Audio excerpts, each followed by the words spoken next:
Good afternoon, ladies and gentlemen. My name is LaVon Maxwell, and I'm the project manager for FCI, the Foundational Course Initiative. Today we are in the final session of our Fall 2019 Seminar Series session, where we'll have Dr. Sarah Rodriguez, who will be presenting today. Dr. Rodriguez is an Associate Professor of Higher Education and Learning Technologies at Texas A&M University at Commerce.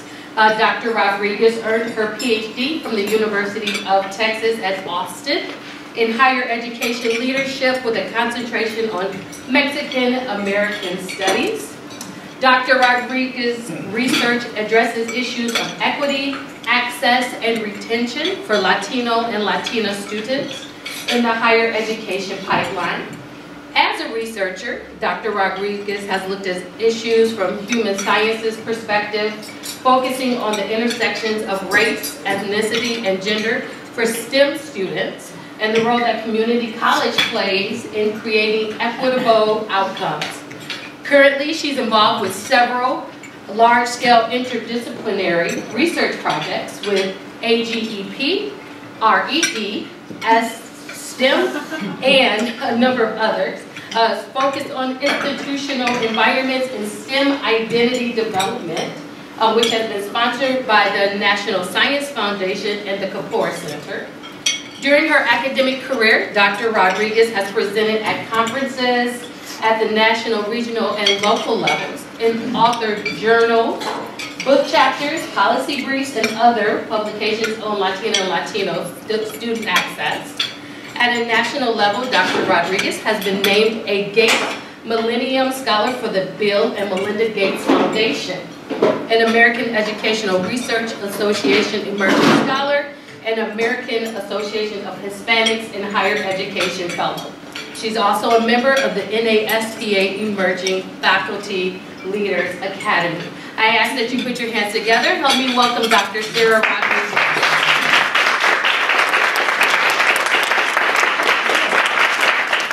Thank you so much for the introduction and for the warm welcome. I think I can hear my mic. It always feels a little bit like a fishbowl, a little bit. So I just want to say thank you so much for having me here and letting me share this space with you and share your delightful lunch with you as well. I understand that this is your last session, so I am hoping to bring some excitement and get you moving a little bit. So you'll notice that there's paper everywhere. So get ready to just get up and talk to each other. And so just know that we're about to do that. We're about to do this thing. So yes, thank you so much for spending time with me here today. And so I am here to talk about exploring how cultural identity influences STEM identity and retention. And so I'm happy that this is part of the FCI series. I think that this is a really important topic. This is something that I devote my academic career to and my kind of desires and interests to. So I'm really excited to share that with you. Just so I have an idea, and I've looked at the roster, but can I see kind of who's in the room? So if you're a faculty member, raise your hands high.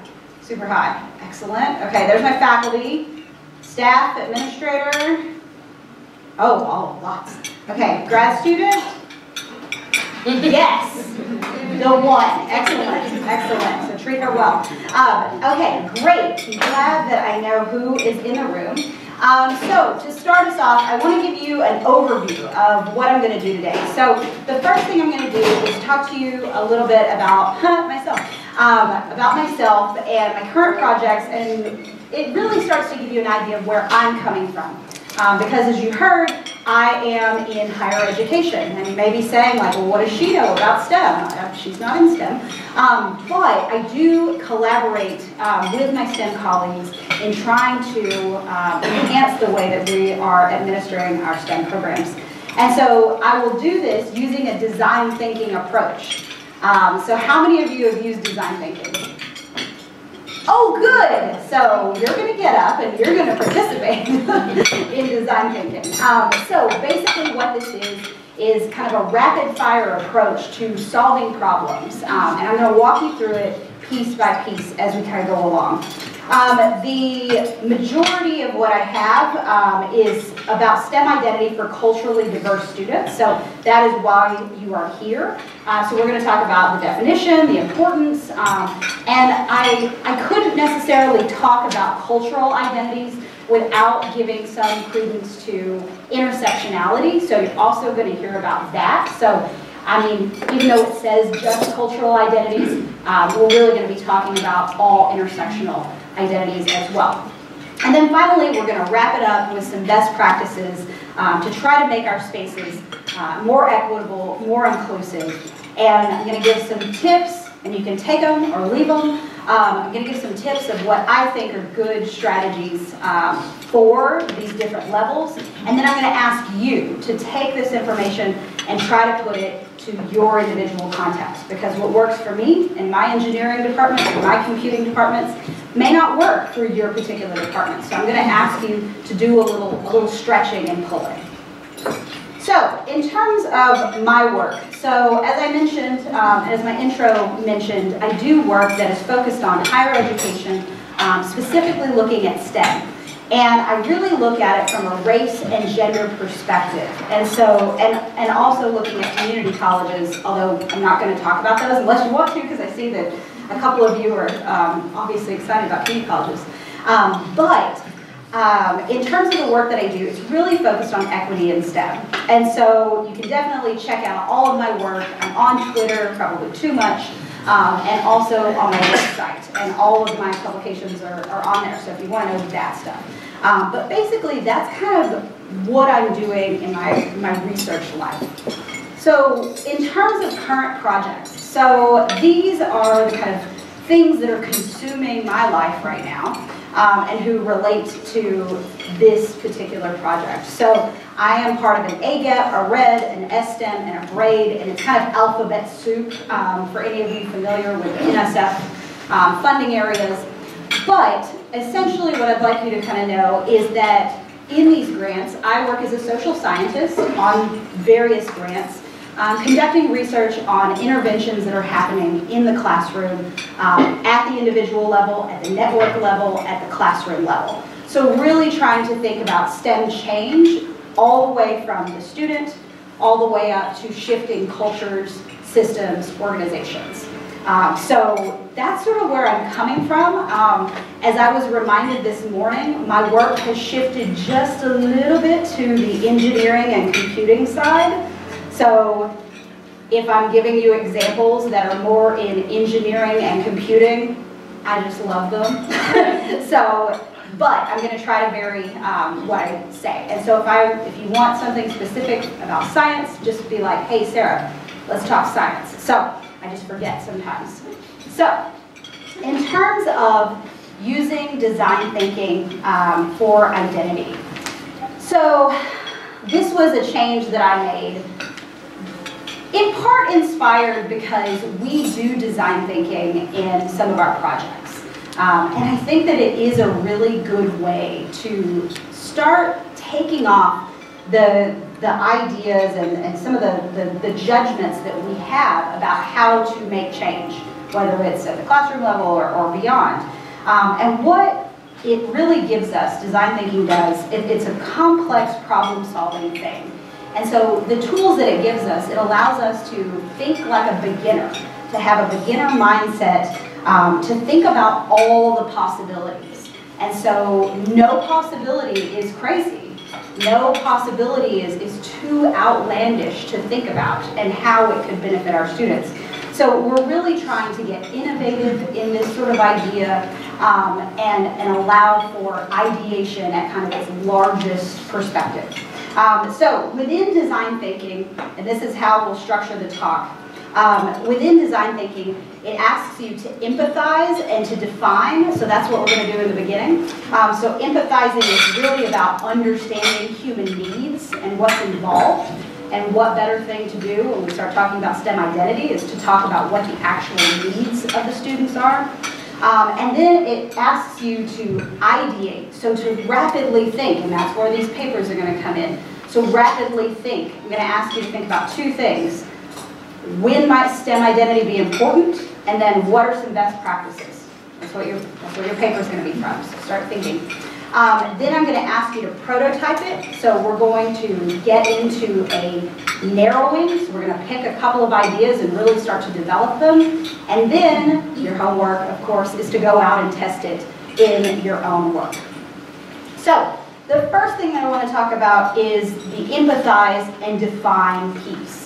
So this is the part where I lecture a little bit. So the importance of STEM identity. So this is really why I'm here, is to talk about this. So STEM identity is really made of 3 key elements. And so the first element is competence. So you have to be, as a student, as a scientist, as an engineer, you have to be competent in your area. And so students need to understand the knowledge, the skills, the tools that go along with being a STEM person. The second thing that's really important to this idea of STEM identity is performance. So students need to be able to perform as a scientist, perform as an engineer or mathematician. They need to be able to take that competence, the first element, and be able to perform that idea in front of someone else or perform it to themselves. So they take what they know and they translate it. The third element that is very important is recognition. And in particular for the groups that I look at, women of color, specifically Latinas right now, recognition is really important. And so what recognition is I believe I'm a scientist. Other people recognize me as a scientist. So kind of twofold.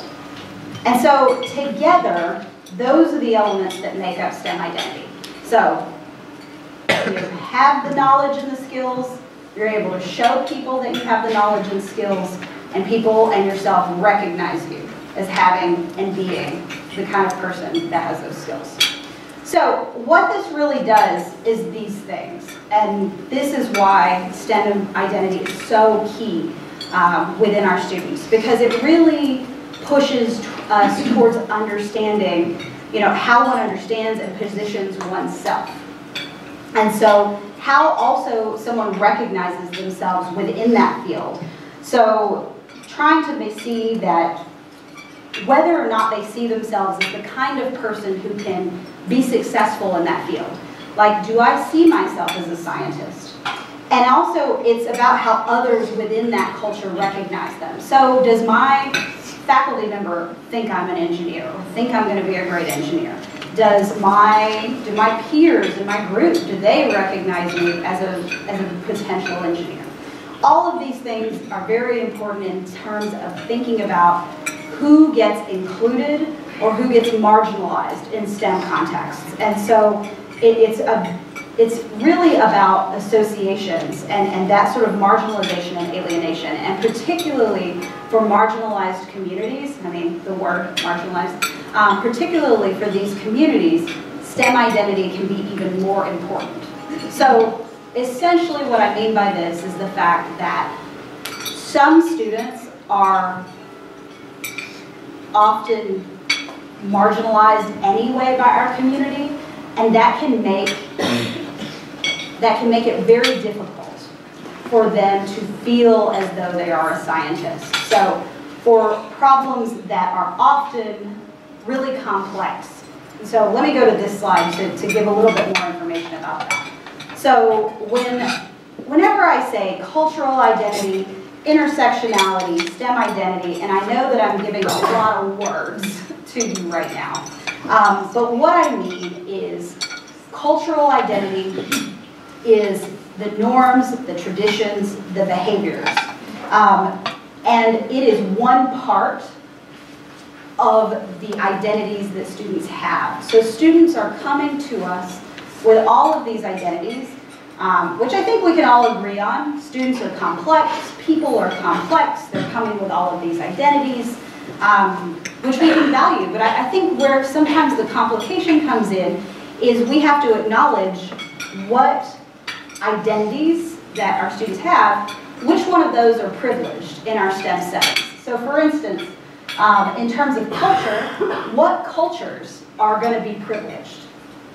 Many people would say that STEM is a white, masculine, I would say predominantly, at least in this country, Christian-based, potentially, area. And so you see that some identities are going to be privileged, and some are not. Some are going to be marginalized. So as a woman of color, I am going to have a very different STEM experience than, say, a white male or even a white woman.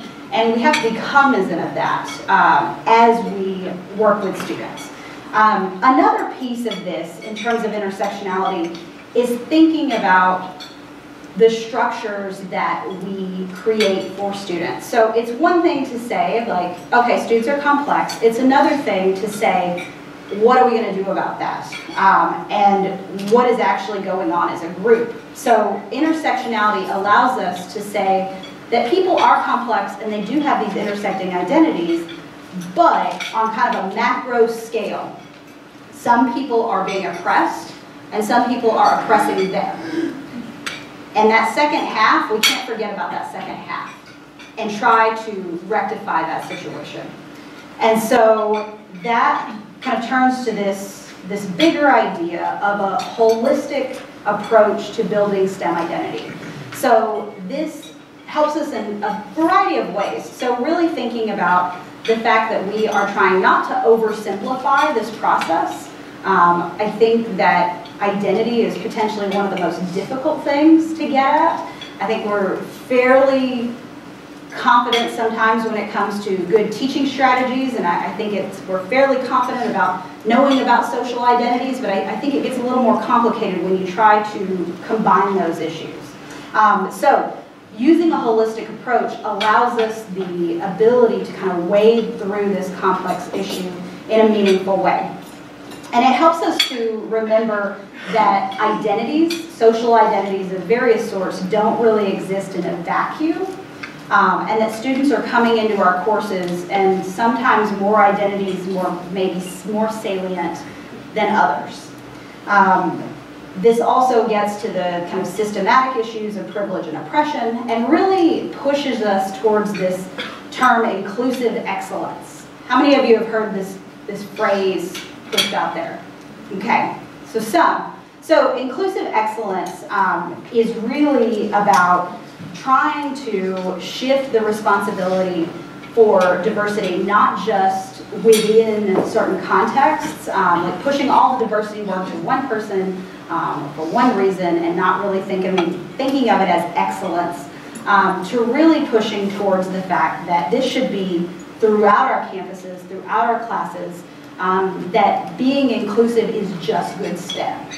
And so that's really what we're pushing towards here. So the next portion of what I'm going to ask you to do is kind of your first assignment of ideating around design thinking. And so what I'd like you to do here is to create as many ideas as you possibly can.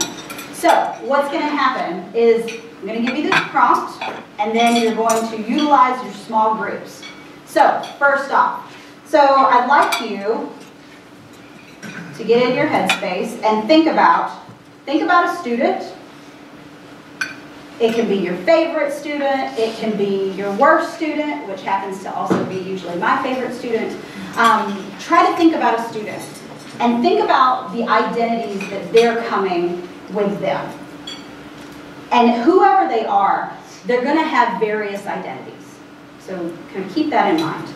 And what I'd like you to do is to, I'm going to call them pods, is to stick with your pod, and you will come over here and you're going to answer this question on one. So you have little sticky notes here, and what you'll do is answer this question. So what are some situations where cultural or intersecting identities might influence STEM identity? So as quickly as you can, and don't think about this is dumb, this is stupid, this doesn't make sense. Don't think about that. Just rapid fire as fast as you can for the next 10 minutes about what situations where this could become a problem. It can be things you've seen, it can be things you think of, doesn't matter. So get with your group, and come and put all your answers on one of these. Okay, so start to make your way over to your pad, and what you'll do is start clumping them together, see what you're coming up with. And as you start putting them together, you can continue to write others as they come up.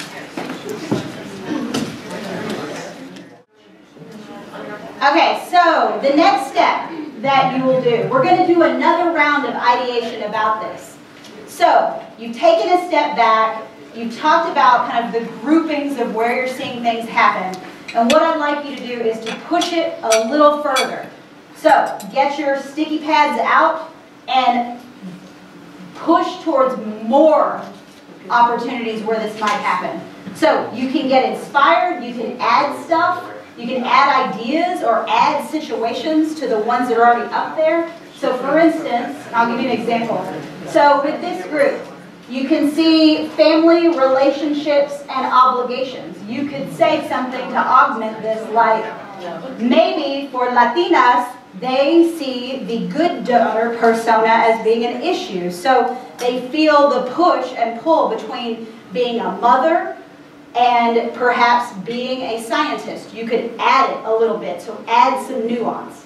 So I'm going to give you another 2 minutes to just rapid fire add nuance to it.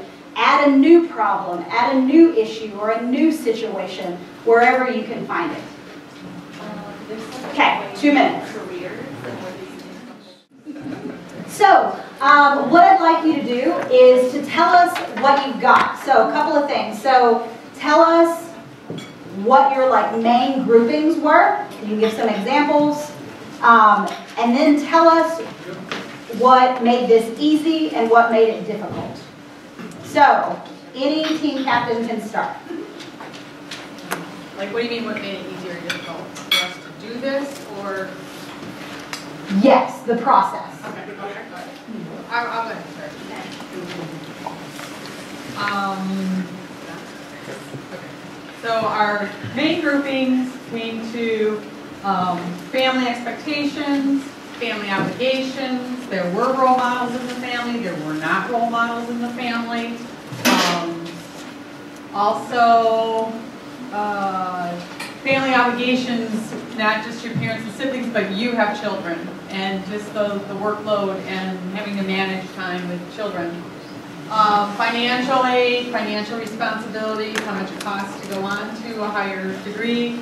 But there was also in there, I can make more money with a STEM career. Also, there were then just within the studying itself, having group projects, that can be a good or bad. Study groups can either be a support. And then we had also back to evening exams and taking tests, stressful workload. Then there came the office hours and probably just kind of interfacing with, I would say just interfacing with faculty, interfacing with how to interface with the people that are teaching you, and those kinds of issues. Then there were just kind of more like stereotypes, like I'm too girly to be in STEM, I don't like math. Also just when no black role models, or no black males are in my group, so I'm the only one. And then there were things like visa concerns, so more kind of international issues, and professional societies. That sounds like a positive one. So that's kind of the main groups, and then just some scattered things. So within this, what kind of identities were you seeing as being important to kind of these STEM situations? Sounds like you had women, being a woman, gender, race, ethnicity. What are some of the other identities? I think, what were you guys thinking? Class. Yeah, because of the financial aid, I think class and like being the first person in your family to do something like that. First gen. Which can be across the board, but probably more certain demographic groups experience that more. And international students are not, or citizenship are not. Right. I think that's primarily absolutely. Okay, so we were seeing race, ethnicity, gender, citizenship status, class. Okay, and so what about this process was easy and what was maybe more difficult? chime in. It's easy to see these situations happen because they happen in my line of work every day. Right.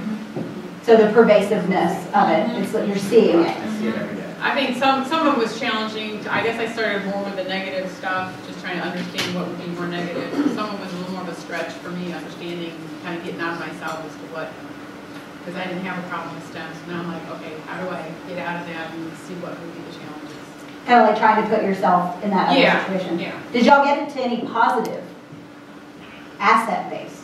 Yeah, we got some up here, the career and then support groups and. So like what was it about identity that was an asset?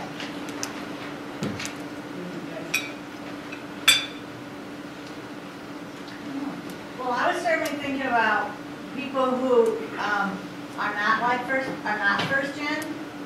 So Can you that's give his them- identity. Folks who aren't first gen, folks who have some role models, maybe somebody that they know in a business or something like that.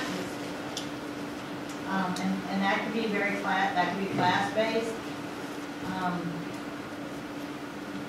I was thinking also someone who's already been kind of open to, yeah, you can do STEM. It's just kind of, yeah, you'll do it.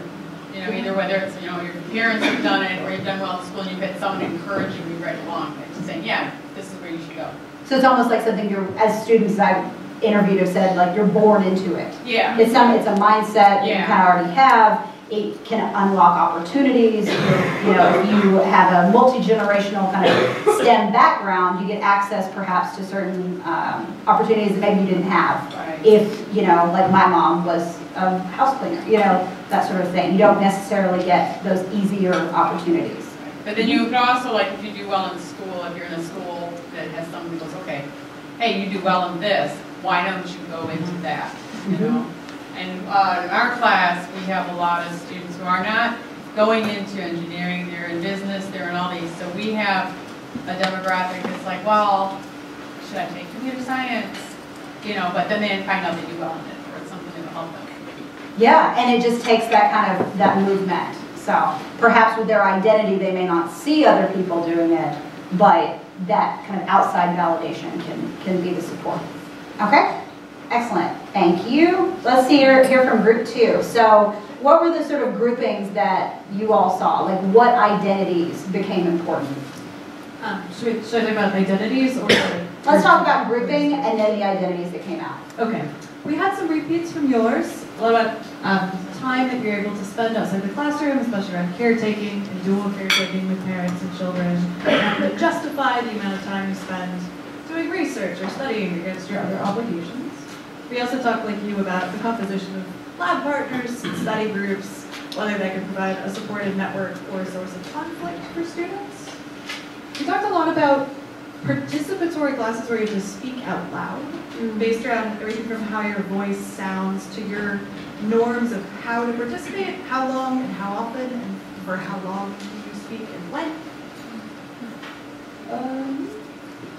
And like visible modeling, role models, do people look like you? Do you look like the people you learn about when you learn about famous scientists? More specific, backlash against professors and GSIs who match maybe your identity group being attacked for either that reason or other reasons. A lot about how to choose what's important to study. Is your identity group brought up as one of the problems that needs to be solved in your field? Or are you coming up with problems and solutions that are much more interesting and more helpful because you have a different perspective, or you find a better way to solve a problem or a problem that you never even considered? A little bit access to resources, to tutoring, to what your pre-college experience was like, if you're first gen, questioning your place at the university, and then the university system itself. Implicit bias of professors, the physical accessibility of spaces, mental health resources on campus. I think that's it. Did I forget anything? So within that, and you've hit a couple of them, so what cultural or intersectional identities do you feel like are coming up in all of these STEM situations? We talked a lot about class, And when you say class, because we haven't necessarily deconstructed what that means, we've said class once, but like when we think of class, like what were y'all thinking about? I don't know what you were thinking about. Yeah, social class, and then maybe separate but intersected with that wealth Okay. as being a little bit different from social class. So a combination of education, income. Okay. Age came up. Interesting. In what capacity did age come up? Versus being 18 versus if you're older, you have more family responsibilities, or being younger and having younger siblings that you need to support at home. Your age is really going to affect what you have to do outside and if you have to work. Race F came up a lot. We actually don't have anything about gender, which is interesting. Interesting. Yeah, ability and health came up. What else am I missing? First language. You gotta come up with accents and the way that you sound. Right, so people are being marginalized for having an accent. Or, oh, I can't understand you, so I'm not going to help you. Or your TA maybe is having difficulty, you know, wanting to help you because it takes a little bit more time. Yeah. And then nation of origin. Or the other way around, Yeah, absolutely. the other way around. Yeah. You can have a foreign TA that you don't understand. Right. So you can struggle with Yeah, and then international students in nation of origin around classroom norms and how to work with groups, group process. Yeah, how can that be different? between Because those groups? ends up being either a boon or a barrier. You end up with a bunch of people who have differing ideas of group process that can work together to make something better by challenging each other. A bunch of people with the same idea who just kind of coast. Or, you know, one person who is at odds with a bunch of people who think it should work one way, and that person thinks it should work another way, so they all hate them. Or people who think that they should talk every single time they have an idea, versus having only fully formulated ideas that they can share when they're done privately with the professor. That makes me think about the example of, because I'm one of those secondary people, I don't like to talk, and I'm like, whoa, we talk a lot. You know, sometimes U.S. citizens in specific, and I say we because I am one, we like to challenge and to get in there and go back and forth and challenge each other, and that's sort of kind of a very American way of interacting in group settings, and that is not necessarily the way that all cultures around the world interact with each other. And sometimes that's seen as reckless, or sometimes it's seen as though there's no respect for the other people, you know, because you're trying to dominate them. So we have to be really careful in terms of, you know, the way that peer interactions look and things like that. Yeah. I might even put some caveats on that, where Yeah. yes, we think of that as in general how we as Americans interact, but that's not true for all identities. Yes. I mean, children should be seen and not heard, right? That's a very American thing. That's starting to change, but that gets back to the age situation there. People tend to look at somebody younger within a field, you were an instructor, oh, you don't know what you're doing, let me tell you what to do, or, you know, and I think there's differences in how women are supposed to interact in certain situations, and a person of color, you know, as a person of color, I feel like I was taught, hey, you should, not, Tone it down. Yeah, tone it down, you know, and we use terms like shriek and shrill about women when they raise their voices, so, Yeah, I I think just that, want to be careful about that, yes. parsing out of, what is American. Yeah, absolutely. And I think that gets to this larger idea, too, of power and who has power and who is at the top of the hierarchy, for sure, that we definitely have to think about in terms of the ways that students are interacting. And I really appreciate you talking about women and the idea that women are socialized to interact in a particular way. Women are often socialized to, you know, make themselves smaller in situations, or maybe, or I don't know, or if you ever hear women try to propose an idea sometimes, it's often fraught with, well, I'm not sure but, or maybe I'm wrong but, and I think you see this also for people of color as well. And so thanks for giving credence to that, because I think that's true, very much so. Okay, anything else from group 2? Okay, group 3. So for us, we ended up clustering a little bit based on physical space and then sort of experiences. So we had with space sort of office hours, interactions with authority figures and people who are supposed to be experts, so academic advising, interacting with faculty. And then there was a lot in terms of kind of how you see yourself in relation to other people in the space and how that intersects with whether or not you feel like you have a sense of belonging, a sense of ownership or entitlement in these spaces depending on your identity. We did talk a little bit also about disability ability, language as well, and about sort of splitting time between sort of coursework and family responsibilities, whether that's for caring for elders or younger siblings or parents.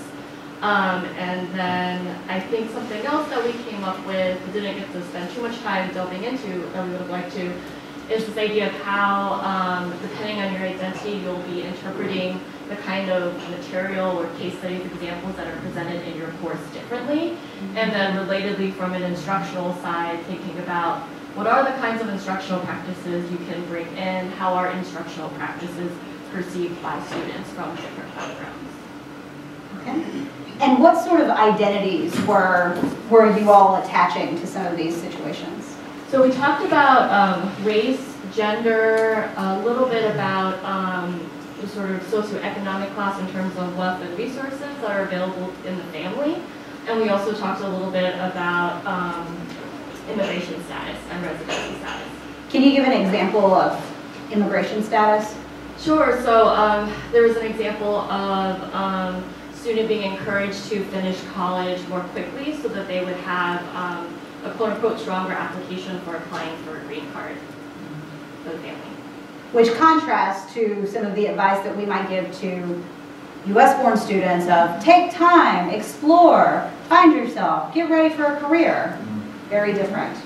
And I think relatedly also this idea of, particularly when we're thinking about persistence, there can be a clash in terms of go to grad school versus graduate as soon as possible and get a job that pays really well. Yep. Okay, thank you. All right. We had a lot of similar things going on, so I won't go into too much of them, but start in this corner. So thinking about like family backgrounds and childhood experiences and differences in culture around what the expectations are gender-wise and what those roles are defined as far as like, well, STEM is hard, that's a man's job, or a woman's places in the home kind of thing. There, I have to wait for religion and various cultural backgrounds sort of influence that, and where, in particular, how we push women to be more mothers and homemakers as opposed to being scientists, for example. And then what are the priorities that we push onto the different genders within families, within the cultures. And family expectations around who supports the family and how. Let's see what else. Thinking more long-term around applications and when you turn in an application, how your name and experiences that you have show up in those applications and that your requirements do. And even ideas about what those long-term plans can or can't be for you and your identity. Thinking about like joining research labs and getting recommendation letters to do so. Let's see. People talking about religious beliefs. That was sort of an identity that came up, and rural origins. Thinking about as part of a class and being in a course, how you interact with your classmates and with your instructor, and things like cultural views and what it means to be asking questions, and whether or not it's okay to not know things or show that sort of deepness, and how that's defined. Then looking at writing and reading and writing and assignments and how we interact with teams. Ostensibly are equals within those teams, but it doesn't always work that way, and what kind of roles people are comfortable with, sort of thinking about their backgrounds. And moving sort of even outside of this, thinking about like lunch and social activities with colleagues. And if all the colleagues want to go do something that you're just not interested in, you get excluded from that. And how might like a cultural identity be present there? I mean, I guess. What? I'll give you an example. Sure, go ahead. This is a personal example. Yeah. So, for example, I'm in IT, and this is my first professional job. Majority of my colleagues, actually all of them, would go out to drink beer, and I wouldn't join them. So I was part of I was not in the in-group, and that excluded me from a lot of the inner circle, the conversations. I just did not feel like I was part of the team. Yeah, I mean, I don't know how many stories I've had to listen to from students who talk about, at the grad student level, mind you, but students who talk about their chemistry group, like all went out drinking. They can drink the hardest, they can do this, and I don't drink, or I'm allergic to beer, or I can't do this. So yeah, I see that literally, people talking about that all the time. Absolutely. And it does create this in-group and an out-group, for sure. I think it could even be more subtle about those kinds of things, like what movies you talk about, or what music you decide to put on in the lab, or whatever it is. That some people like that, some people don't. And if it's always the same thing, always the same areas that you're drawing from for that, it's kind of exclusionary. Right, no one, and I'll use my favorite person, no one is, busting out Trina often in their lab. Does anybody know who Trina is? Probably not. But no one is like busting Trina out in the lab. Like, no one's like playing like rancheros like up in the lab, And that can be weird. That can be an othering kind of experience there. Absolutely. Anything else from your group? We did have a little bit of mention of some abilities, things like that in our hearing, but there's only so much time. Okay.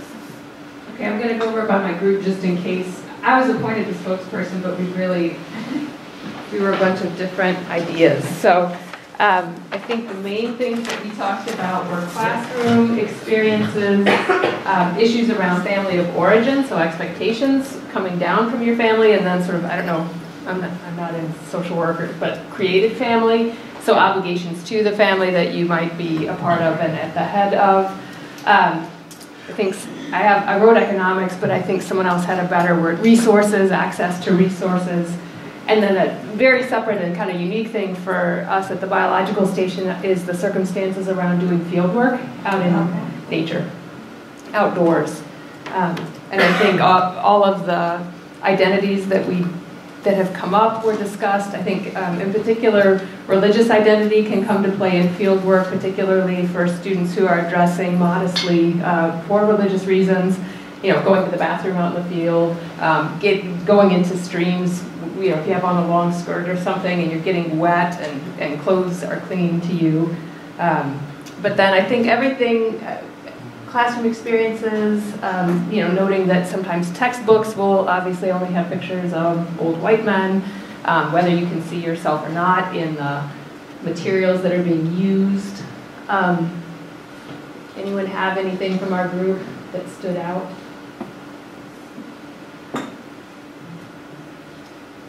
I think all of it has been said. Yeah. Thank you.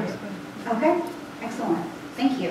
And I like that you brought up the specifics of your field, because that has a lot to do with it in the way that we think about what the best practices are, what ways can we make sure that students aren't excluded or that students are feeling more included in the field work. Okay, last group. Okay, I'm going to start with some assets. Yes, because we've heard a lot of non-asset based stuff, and that is another workshop that should absolutely be done because we are focusing so much, and I have a paper completely about how family is an asset.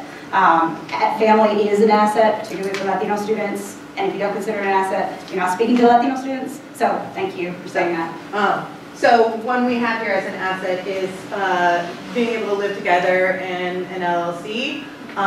So then you're supported by others who may share your identity or portions of your identity. LLC being? Living Learning Community. Okay, just in case. And then another asset that appeared here is in the sort of bucket of leader courses as separating the worthy from the unworthy. There's also this idea of aspirational capital and resistant capital. So there's great motivation to persist and push through among students with very strong senses of identity. Of course, in the same category, there's this sort of idea of the failure opportunities are built into this structure,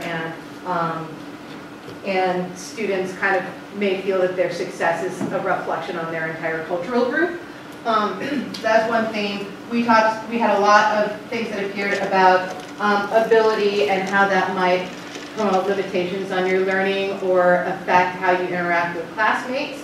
The sort of old thing of getting relegated to the secretary of the group in group work, or not being able to be a leader because of a different level of sort of cultural aggression that is expected of you based on your identity, or that you have been socialized to. So what sort of identities are you talking about? Well, this could be race, this could be gender, this could be ability status, this could be socioeconomic status, this could be international status. And international status doesn't always mean more differential or more aggressive, but there's different, all kinds of cultures that might have different impacts on how a student interacts with their teammates and within the larger classroom context. And then, of course, we have a bunch of just not seeing myself in any of the instructional staff or authors that I read or teaching assistants or what have you. And then the last kind of category is all about external obligations. But I think you point out very rightly that sort of the externals that we identified were mostly related to family responsibilities, but that also could mean going home for Sunday dinner and having this loving, supportive atmosphere that you have access to on a regular basis. So that could be both an asset or a deficit, depending on what way those obligations are manifesting, and then also financials. So if I have an outside job, I can't join the robotics team. And then we also address religion. So I'll leave it there. Okay. Excellent. So I hope that you can start to see through this, and if you weren't already thinking in this way of cultural identity and intersectional identity, that it's really pervasive across the STEM experience. So some things that I saw in here is you were getting to the fact that these are inside the classroom activities, outside of the classroom, even the living learning communities. So this isn't just relegated to what happens like within your lecture or your flipped classroom or whatever. This is coming and permeating across the interactions. So with the last bit of time that we have, y'all are standing like you're going to stop. Okay. I'm like, that usually means stop. But we have some time. So I want to get to pushing towards best practices and hopefully asset-based approaches to best practices. So in terms of, these are ideas that I think about in terms of if I was going to give you suggestions on what to do. And granted, all of this is highly context specific. But the first thing that I would ask you to do is start on your journey, each single one of you, on a reflective self-study. And I do this activity, I was discussing with, oh man, what's your name? Frank. I was discussing with Frank this morning this kind of activity that I usually do with faculty and staff in the STEM fields. And I would encourage you to do it too as sort of a first step. And what it is I ask people, so each individual person, to think about the identities that they hold around that wheel that I showed earlier. So whether it be education, race, national citizenship, all of these things, I ask people to think about their own identities.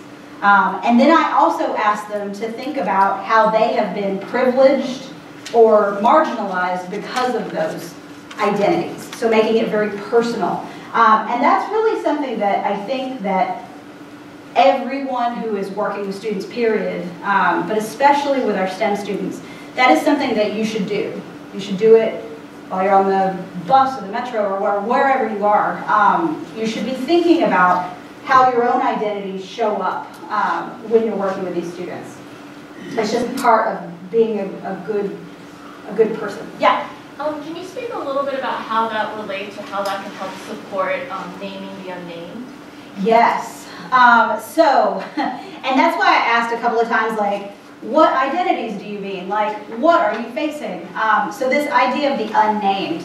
I used to have a really hard time saying the word racism or saying the word sexism or xenophobia. I used to have a really hard time saying all those words because it's really easy sometimes to say, well, women do this or women have this experience, but you're not saying that it is men who are oppressing people. It is white people who are oppressing people. It is U.S. citizens or whatever that are oppressing foreign national. You know, we don't name that necessarily. We like to, especially in the South, where I'm from, we like to pretend that kind of people can be oppressed, but there's no oppressor. And that doesn't work.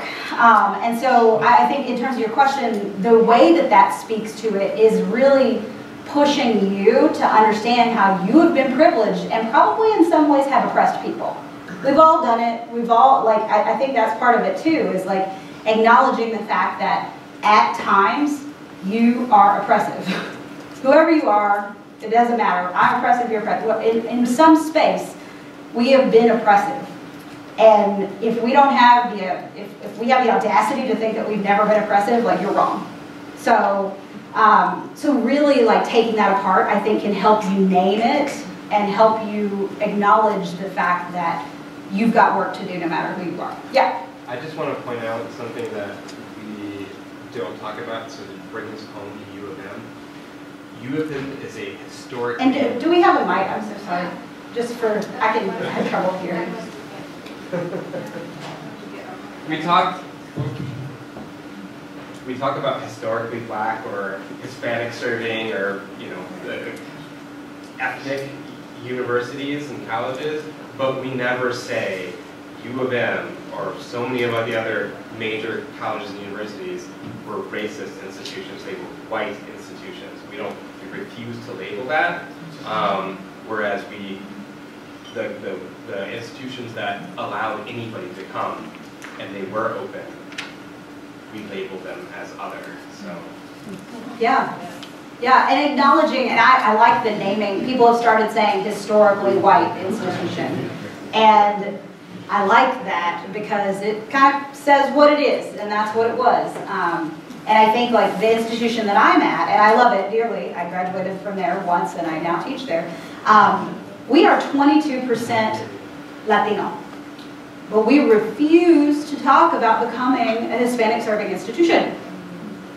We're literally, like, on the cusp. Like, I mean, we got to get like 30 students or something. You know, it's like, it's literally going to happen, like with one good recruiting event in South Dallas. Like, it's going to happen, and yet we pretend that it's never been there, that we've never been historically white, that we're never going to be Hispanic serving. Because we don't want to kind of reckon with what's going to happen when that occurs and what's already probably happening, not serving the Latino students that we have. So, absolutely. I forget where I was going. So I'll continue on here. So STEM identity is a part of the experience. So I am a big proponent of not thinking about STEM identity just at the beginning and then letting it go, letting it kind of flur away somewhere in the middle. And then maybe bringing it back at the end when we talk about jobs. I am a real big proponent of making sure that we are integrating that STEM identity experience and allowing STEM identity to come up in every single part of the STEM journey. So really thinking about the STEM journey as not just, hey, you're learning things, hey, you're learning content, but you are becoming a scientist, becoming a technologist, whatever it may be. And making sure that it is intersectional in its identity development. And this is something that when I was at Iowa State, we really had to wrestle with in our Women in Science and Engineering department or group that kind of helped out. So the WISE group was very, very focused on gender and women specifically. But they didn't want to talk about women of color. And so this is something that they really tried to push on, and they were having to really consider that women, specifically white women in Iowa, were not experiencing the same things as Latino women, as Black women, as Native women, as Asian women. It was not the same. And so they were having to think about their policies, think about who was included, think about who was excluded in various different ways. And the final thing on here at the individual level is learning about your students. So this is kind of a, I'm not going to, I told myself I wasn't going to curse. I'm not going to do it anymore. But it's kind of in this like, don't,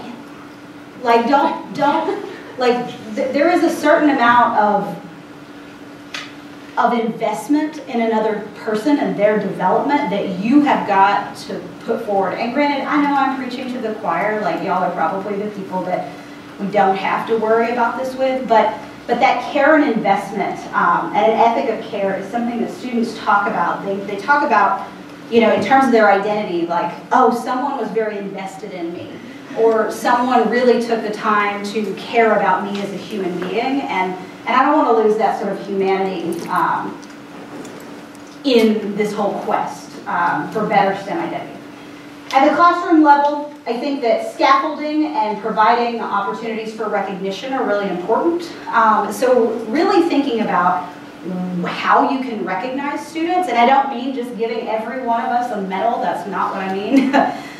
What I mean is like giving opportunities for them to feel like STEM people, so doing rotating like lab group, I've lost my words, lab group captains or whatever. So the person who like reports out, having a rotation about who actually gets to do the technical work.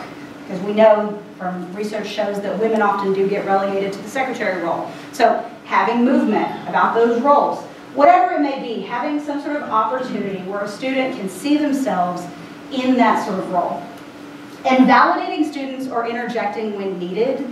I can't tell you how many accounts from Latino women that talk about the fact that sometimes it literally came down to a faculty member or a TA being willing to say, hey, that's an idea that so-and-so came up with, we're going to talk about it now. And like really saying like, hey, you're not considering the ideas from these women in the group. So really having the listening skills, the wherewithal and the awareness to kind of do the interjecting when needed. In terms of the ones at the bottom, really thinking about diversifying the way that you administer courses. And so there's a lot of things in here that we could talk about, and each one of these could obviously be their own course.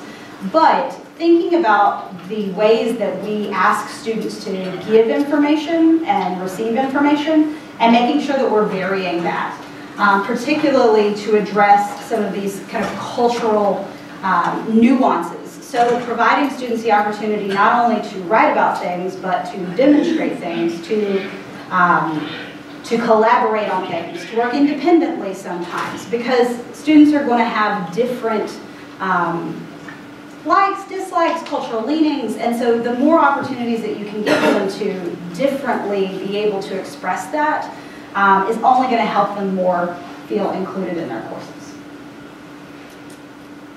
Okay, at the system level, and I know this is not about making systemic change, but it's all about making systemic change, so I went ahead and left this in here. this is very much about empowering yourselves, I think, as professionals, and making sure that you have the connections that you're going to need later on. So I put in campus partners, and I'm curious, and I don't know the right names for these, so help me out. How many of you are connected with your like Multicultural Student Association? Raise your hand super high. Okay, it's a problem. So it's great, like being connected. How many of you are connected to like the LGBTQIA center or group? Okay, like 5, 6, okay. Religious centers, Black cultural centers, Latino centers. Okay, so you got it. You're like, I raise my hand for the whole. I'm just like, what do you mean by connected? Like regularly in association with? Do you have somebody that you could point a student to? Maybe? Kind of? So I would absolutely encourage you, if you don't have point people or know of their work, or if you can't make a human connection with a person in some of these, you don't have to be like buddy and friends with every single center, like that's exhausting. But thinking about like what are the cultural or other intersectional identities that you really want to support, and trying to make those connections so that when a student comes to you and is like, oh my goodness, this thing, I'm really struggling, you have somebody that, not that you can pass them on to, that's not what I'm saying, but somebody that you can work together with to ask these tough questions, that you shouldn't be working alone. So trying to make those connections. And keeping in mind that we are all works in progress through this process, and you're gonna make mistakes. For instance, I am still working on my journey. I wrote a paper recently about spirituality and religion and STEM, and I am still working through the fact that most of my paper was about Christian-based religion and spirituality. I didn't even touch on any other areas of religion. So I'm still working on being culturally sensitive to issues of religion. That's something that I've got to work on. You have to think about what your areas of working are going to be at. Support at multiple levels and across the areas. And I think most importantly, not leaving your inclusiveness at work. Students can sniff out when you're not being authentic, and they can see that when you say, oh yeah, I want to be really inclusive, and I want to take these identities into consideration, but then when you only group with one sort of people, or you only connect with one kind of group, or whatever it may be, students feel that, and they sense that, and they see that. And so trying to not just have this be something you do at work, but something you do kind of beyond work as well. So, let me see how much time I've got.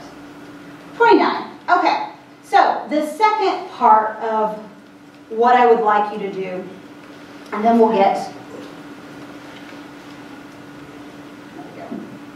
I want to leave you with some things. So, the second piece of paper that you have on here, I want you to think about best practices. So be thinking about your own area, be thinking about what it takes to be inclusive of cultural and intersectional identities in your own areas. And so I'd like you to get in your groups again and ideate around these two big questions. So what can I, so you personally, what can I do to ensure that STEM is inclusive of students' cultural and multiple intersecting identities?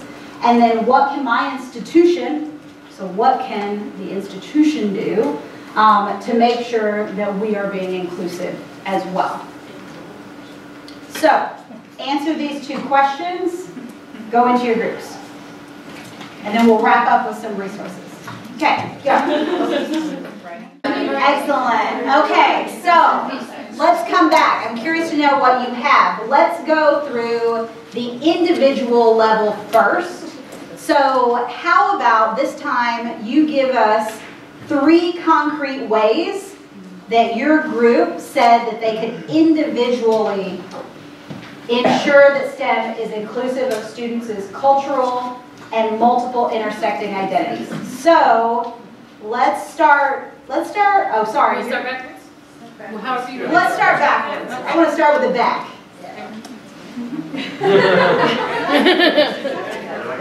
Okay, so give us just the individual level for now. Just the individual. 3 concrete things. Okay. Concrete things. Use pronouns. That's one that we can all enact pretty easily. And say what you mean by that. Well, when we use our own pronouns or feel comfortable using our own pronouns, that signals to people who may have feel gender non-binary or relate to non-standard pronouns that we are welcoming for them to share if they care to, but do not have to. And see, I didn't introduce myself with she, her, hers. See, like we're still in the learning We're all process. learning. It's all learning. Does anyone have one that they're really excited about? I haven't had a chance to. There's things you can do as an individual, there's things that you can do as you interact with other people, and then there's things that you can do sort of in a larger scale, either with your teaching or research. So here's one actually. Conduct research to center the lived experience of STEM individuals from diverse identities. So those of us who do research could continue doing that. And here's another individual internal one, continue to learn about different identities. And that's 3. There's a lot of really good ideas up here though. So. All right, so 3 of ours. We had a whole group of them about sort of giving students chances to share their identities, either with us or with each other, and thinking about how that relates to their class time experience. What's a way that you might do that? So at the beginning of the semester, I actually have a long story. I give my students with a whole bunch of questions, but I'll ask things like, how can I make class accessible for you? And I asked for their pronouns, I thought about asking some other things along the lines of, even just, do you have any identities you want to share with me that you want me to keep in mind during the semester?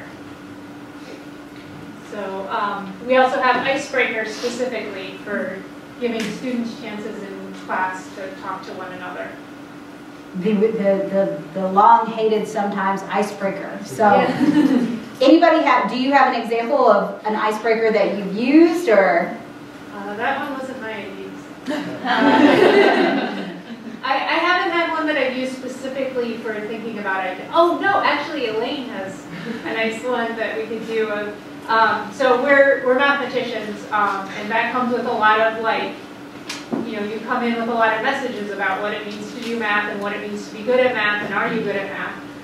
And we have this mathematical silhouettes, is that the name? Where you have like a silhouette of a person, you ask them to write down the messages they hear about math outside the person, and then the messages they think to themselves about math inside the person. And then you can have them share those, or have them sort of pass them around to other people so they're sharing each other's. It gives you a chance to discuss their own beliefs about mathematics and their own experiences. Okay. Anything else? Any other important ones you guys wanted to share? I like include characters of varying backgrounds and problems. So we do a lot of problems in context, and making sure we vary those is important. Absolutely. So you're not just getting the same old examples over and over. So the 3 that we selected, what it comes down to is really instilling personal confidence. So there's this concept about people with different marginalized minority identities feeling like, why was this card dealt to me? Why do I have to deal with this? This is so difficult. Instead, let them own their background and then look on how to kind of pivot that. And so how to have structures that enable and provide the infrastructure for students to experiment and gain self-confidence in owning who they are. And then also, there's this language, inclusive language in the syllabi. That has levels, layers of diversity, and how expectations are structured, where it meets the students' needs and they can understand and interpret what those are, and using tools, using the platform, the technology that's in the classroom to facilitate more inclusive instruction and curriculum. There was also a great point that my colleagues had on the mid self-evaluation. Thank you. And I'll let you talk about that. So with the Center for Research on Learning and Teaching, we do a lot of work with faculty with midterm student feedbacks. And we were got into a discussion about the ways in which we could kind of build in kind of check-ins about cultural identity and how it's in their classroom. Because maybe if people aren't even to the point of recognizing that that should enter into their classroom, there could be some education or some further conversation. So there could be kind of meeting people where they are in this conversation. So a lot of times, you know, we're having to go out to support faculty and be where faculty are. So faculty have a lot they have to grapple with research, keeping kind of like the soft money flow, I forgot what they call soft money, hard money, I forget, since I'm not faculty. And just being there and having those check-ins, I thought it's great where you assist them in that syllabi creation process, and then you're also letting students to provide that feedback for them to improve on their instruction, and then seeing if that inclusive atmosphere is available for the students, and kind of testing that longitudinally as time passes. Is there anything else that I forgot to cover about something?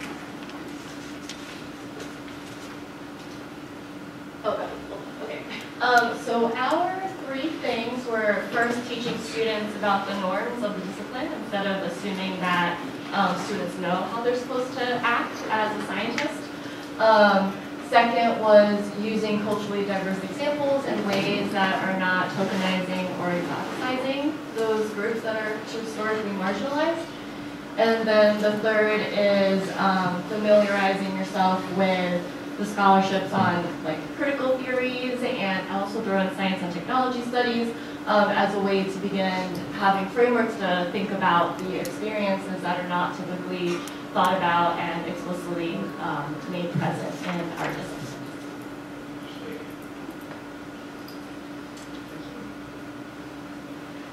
We have some in the classroom, making sure all of your materials are accessible and available in multiple modalities. And what you had mentioned earlier about offering multiple ways to demonstrate knowledge, as well as incorporating value affirmations into problem-solving approaches and share those with the classroom. And when you're doing group work, actually we talk about at every level, set clear expectations that everyone has to actively engage in. So like make all of your groups write a contract and work through how they're going to resolve conflict and what that group is going to look like.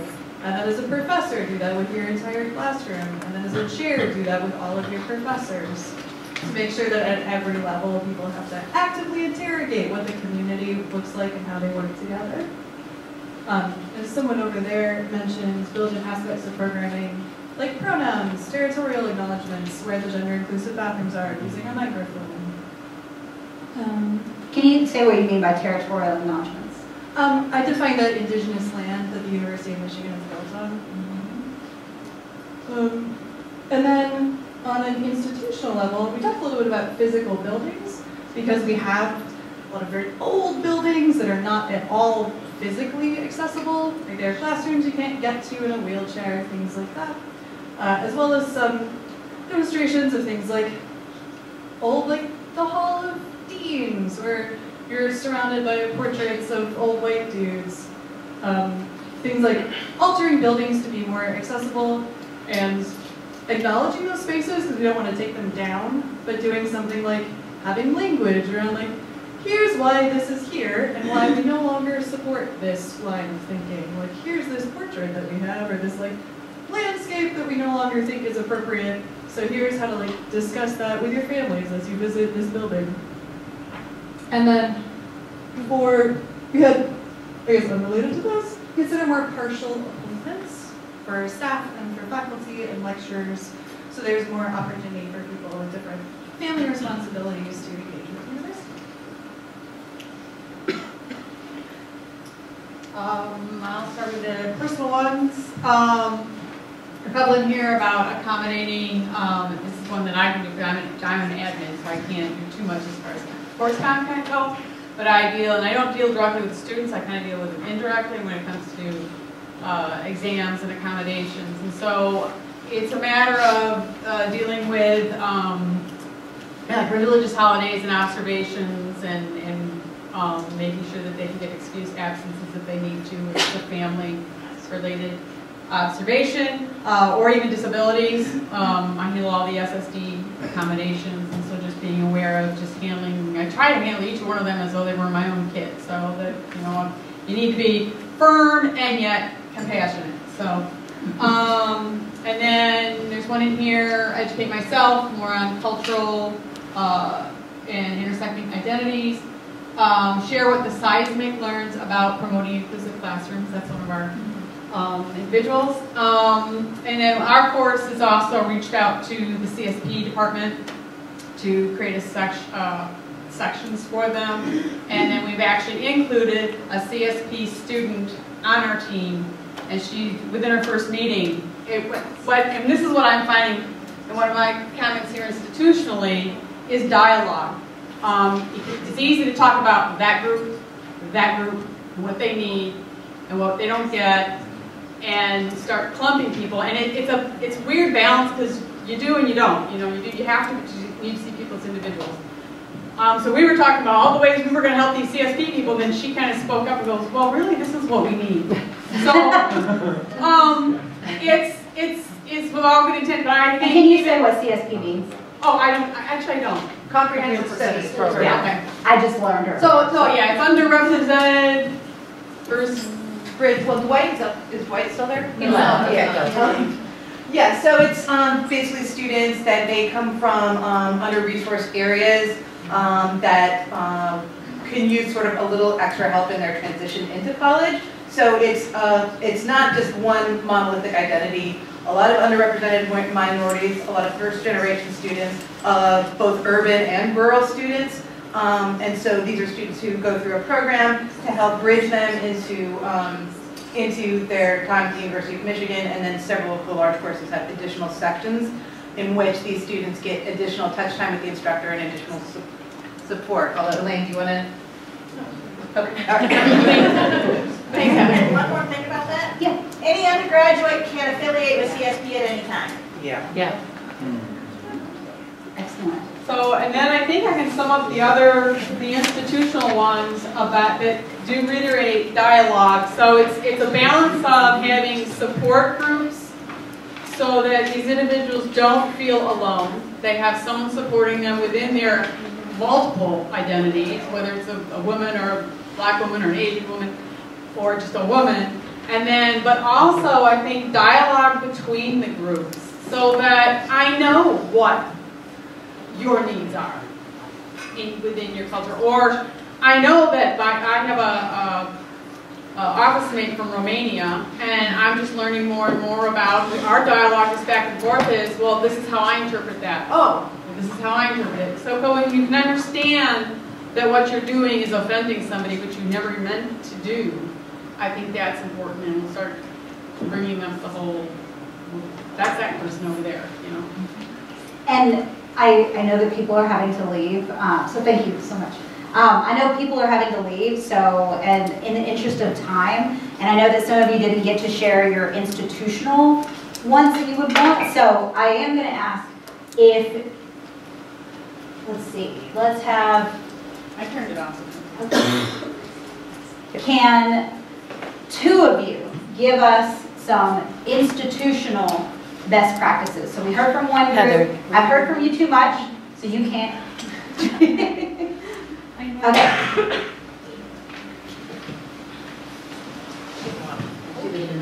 I know there's one on here. I saw someone else put one on here, and then I said, oh, that reminds me. So hire more people to staff the departments and organizations that are designed for student support. So in particular, CAPS, so that students can see mental health professionals here, and SSD, because we had students who couldn't get appointments to get accommodations in time for the exam. So yeah, that, and then some other things about funding, like institutional reward for inclusive teaching, funding programs to promote training around inclusive teaching. So putting in the funding necessary to make these sorts of things work. You mean having incentives for actually doing the work? Yes. Okay, and I was completely joking. You can go now. Well, I was excited because there's one on here that I really liked of ours that is provide action items in response to the climate survey, which UM did recently. And so it'd be really nice to hear at different levels of the institution, like, okay, we did this big survey, what are we actually doing about it? We all know, who care about teaching, that transparency is really important, but our administration needs to exhibit greater transparency as well. And then I'll just say, try to increase diversity of identities in student enrollment, and also dedicate funds to make sure that instructor identity is also diverse and well reflected. I'll stop there. Excellent. And I encourage you for sure to go around when you're going out, or to keep the conversation rolling in terms of other things that you can do both at an individual and at a larger level here on your campus. So I want to leave you, the big question is always, oh my gosh, well, where can I find resources to be able to do this work?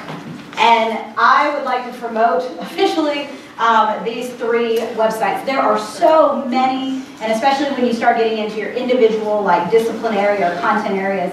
But I would absolutely suggest these 3. So the first one, the CRLT, yeah, you want to check that website out. I went pushing about inside of it, and it just got bigger and bigger and bigger and bigger.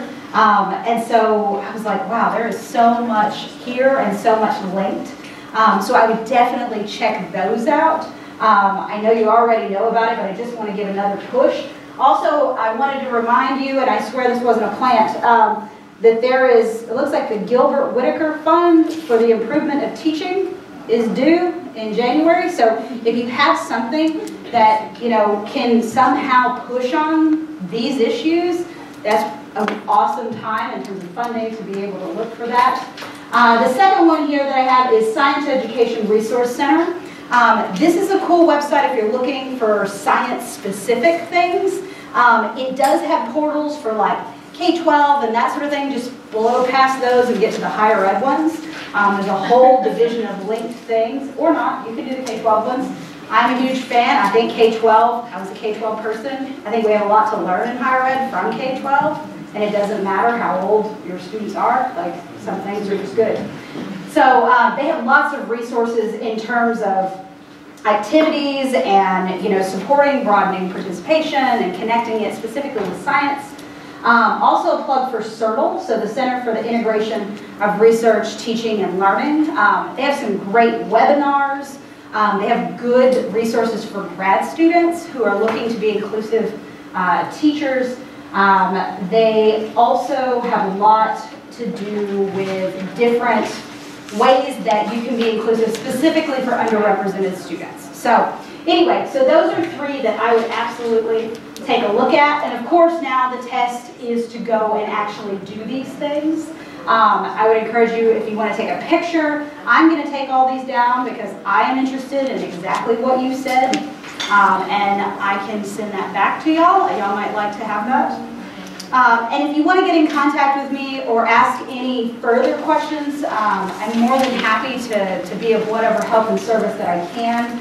And definitely don't hesitate to reach out. So thank you so much and have a good rest of your day.